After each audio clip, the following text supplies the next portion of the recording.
What's up, Tesla fans? Want to do a quick video, follow-on video to my last one, where I talked about the efficiency of the Model 3 and what I'm seeing in real life versus what's advertised.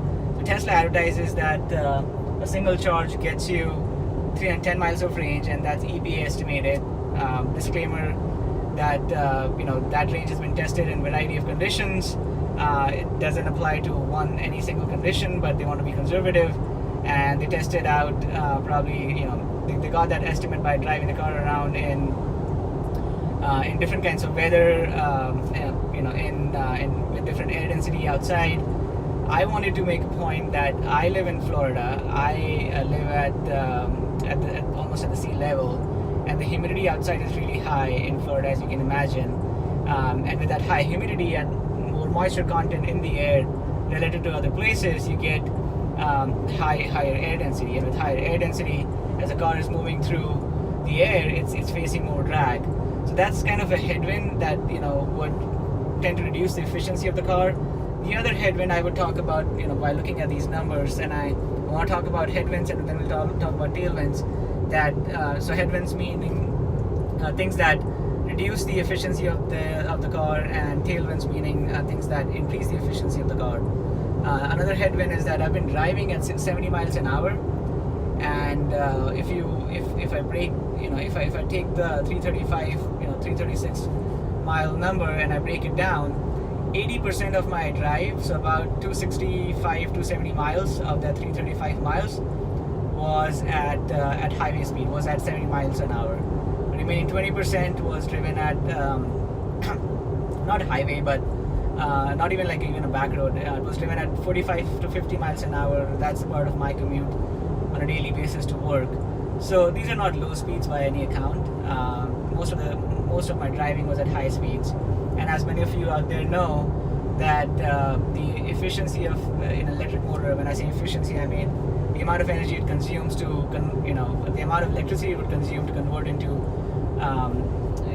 mechanical motion, forward, is drops as the speed increases, and that's because of the amount of current that the motor has to draw at a higher speed when it's rotating at a higher speed.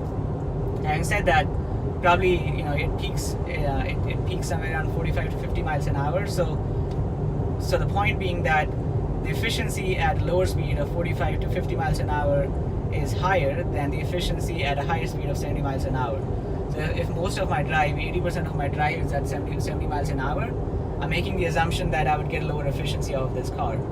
And the reference efficiency here is about 241 watt hours per mile, and that's based upon the math that the battery pack of this car is rated at 75 kilowatt hours, or 75,000 watt hours, and the EPA estimated range is 310 miles. So if you divide those watt hours, or if you divide those miles by those watt hours by miles, you'll get about 241 I think 241 approximately watt hours per mile. So if I've been driving at 226 watt hours per mile,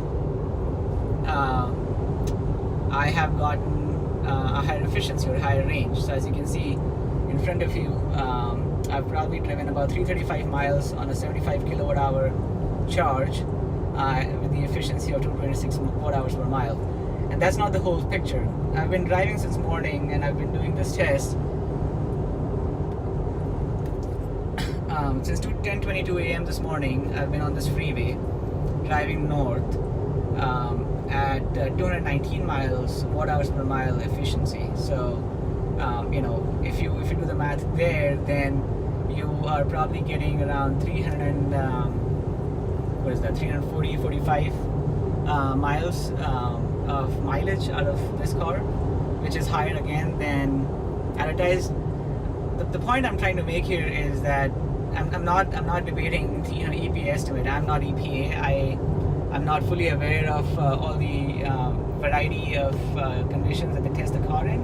The point I'm trying to make is that most of you guys out there who are going to drive this car in very real life situations like I am driving in, where 20-25% of your commute is going to be at highway speeds, or not even highway speeds, actually lower than highway speeds, and let's assume that a lot of your commute is going to be at freeway speeds. You're going to get a lot out of this car.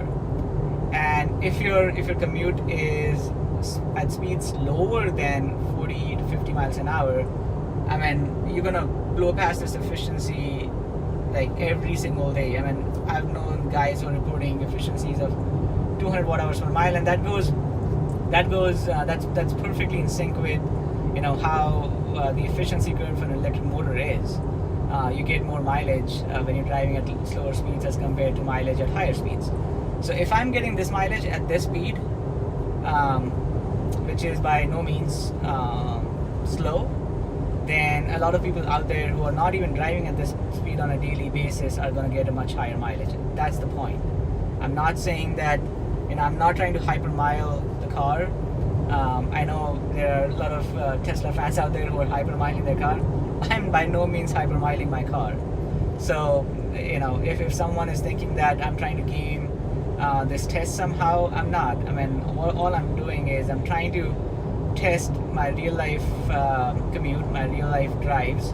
Actually, I've been driving more since I got this car because I'm really curious to find out how the car does for in your everyday lives. That's what I'm curious about, and that's the point of this video. So I'll do more follow-on videos. I mean, this is the second data point I got. I'm pretty convinced now that the efficiency of the car is higher than what Tesla talks about or EPA estimates. So you'll get more out of this car than you would imagine. So again, apart from the technology, apart from how cool the car is, I think this is something that a lot of people out there would appreciate, that they would get more mileage out of this car. I'll do another video on range anxiety and how in the last 2.5 months of ownership of this car, I've had reverse range anxiety. I actually don't feel anxious at all about losing charge on my car. I mean, well, we'll talk about that in a separate video. But for now, that's it, guys. Be safe on the roads. Keep your eyes on the road. Until next time.